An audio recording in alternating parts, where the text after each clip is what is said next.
Time for business news now with our special coverage of the World Economic Forum in Davos. France 24's Charles Pellegrin is in the Swiss mountain following events for us. Good morning, Charles. What's on the docket for day three? Morning, Oliver.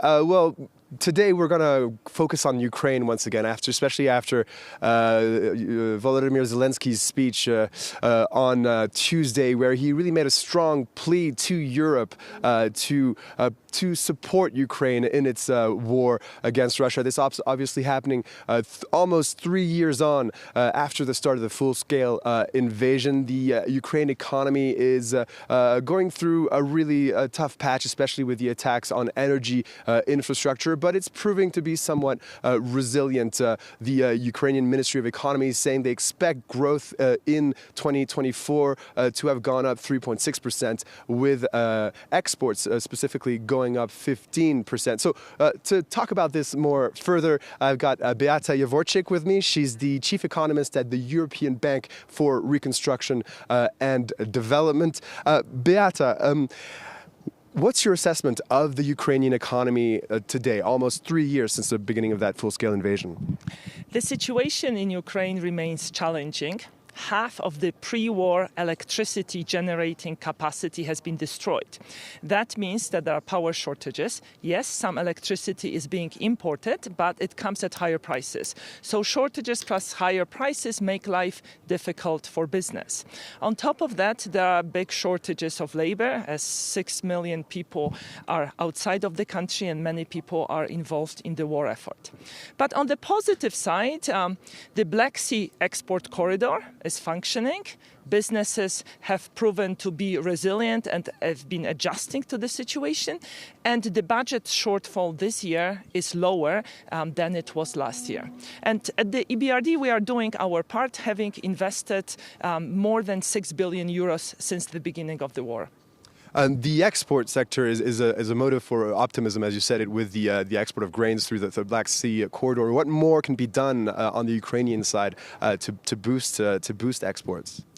Well, at the BRD, we have been supporting international trade with trade finance, and also recently we have started a scheme together with private sector to reinsure inland trade. Of course, the situation of exports remains challenging and is to a large extent dependent on the availability of electricity. Here, investing in distributed power generation is important because this distributed power generation is much more difficult to destroy through bombing. Let's talk about the other actor in this war, Russia. 3 years on, they've been the target of multiple rounds of sanctions from Europe, from U.S. Just a few days ago, the last days of the Biden administration, even tighter sanctions against the oil and gas Russian industry.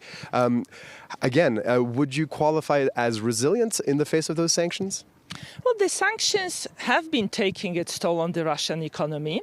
Export sanctions have led to a dramatic drop in Western exports to Russia. And that means that Russia is being deprived of technologies embodied in capital goods and in inputs. There has been a rise in exports from other countries, notably China and Turkey, but those exports do not have the same technological content as Western exports. I want to talk about another report that you've been working on. It's a bit of a shift from the Russia or Ukraine. We're talking about industrial policy. This is when states basically decide to nurture or boost a particular sector that's judged to be in the vital national interests. You've done a report on this, trying to assess whether these policies are effective or not. Just an example for our viewers, we're talking about the U.S. CHIPS Act to boost semiconductor manufacturing in the U.S. or in Europe, for example. The EU strategy to boost the defense sector. How effective are those industrial policies, which are seeing a bit of a resurgence worldwide? Well, industrial policy is back with a vengeance. In our report, we have analyzed experience of 140 countries with industrial policy. And our conclusion is that, yes, these policies can deliver, but it's hard to get them right. And the reason it's hard to get them right because often they have multiple objectives, and these objectives may be in conflict with each other. So think about Europe. We want to have lots of electric cars on the roads, but at the same time, we want to protect employment in the automotive sector, and we have limited appetite for consumer subsidies. The second reason why industrial policy may be imperfect is that typically it doesn't have an end date. So governments are signing up for supporting a particular sector or particular firms without saying when this support will be phased out. And of course, politically, it's incredibly difficult to withdraw it. As we've seen it in Europe with a number of potential government changes in line, for example, in Germany or France in the next months or even years to come. One last question before I let you go. This is about the World Economic Forum where we're at in Davos. You listened to Zelensky speak yesterday. What's your assessment of these meetings? Do you feel like they succeed in doing what their objective is, in finding solutions for the world's problems? Well, I think of this meeting as a useful way of taking a pulse of what's happening in the world.